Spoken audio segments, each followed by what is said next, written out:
Welcome to Slaughterhouse Stories. I hope you enjoy the story I have for you tonight. You'll be okay.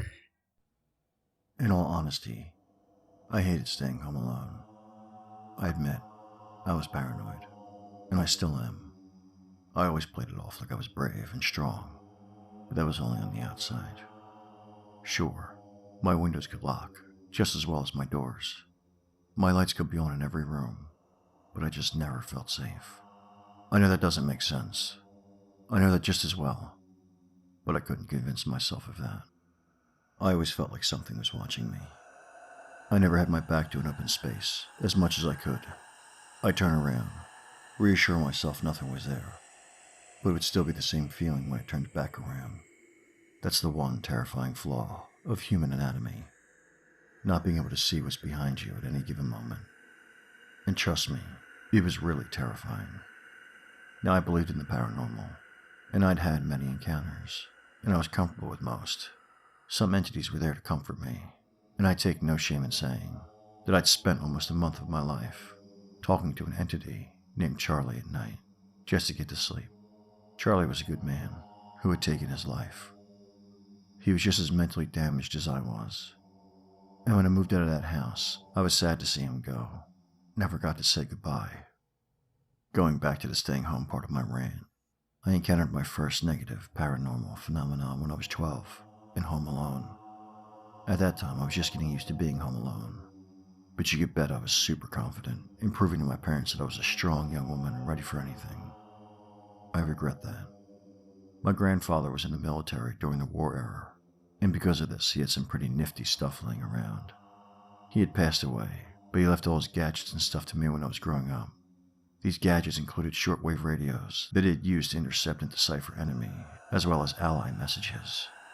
He saved the lives of many by figuring out some group would strike a set area at a set time. And he did this all the time, listening to the dips and scatter of radio waves. The first time I turned on the shortwave radio was magical. The sound was so ethereal. It was the sound of the stuff we couldn't see. That technology allowed us to communicate and listen silently. I had sat there at Grandpa's old desk for hours, just twisting dials and listening for something. 8, 3, 2, 3, 5, 5, 1. Grandpa had said that most of the things I would hear would just be tuning channels for stations, just for fun transmissions between fans of shortwave, or military channels that were still in operation. He said not to worry about it too much, but he did say to report any foreign languages that were being spoken by a live person. He was still a bit paranoid after the war.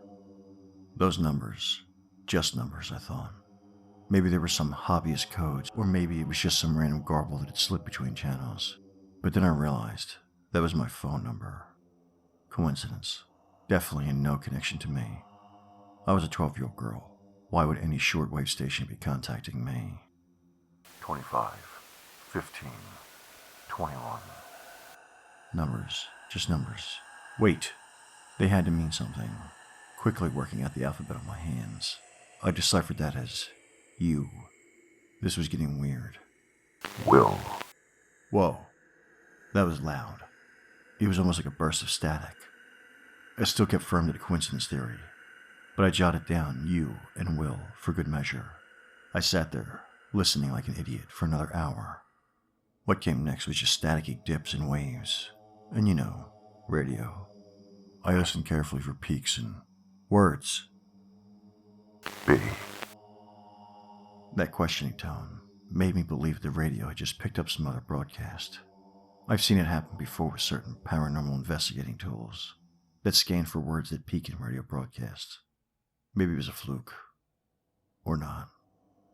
Okay. The radio stopped working. The knobs didn't turn anymore. Sure, it was half a decade old. Maybe it just died. You will be okay. That was in my mind as I nervously climbed the stairs to my bedroom. I left all the lights on. I slipped into my bed, and it just didn't feel right. I don't know what didn't feel right, but something was wrong. I felt the sheets lift up. A breeze.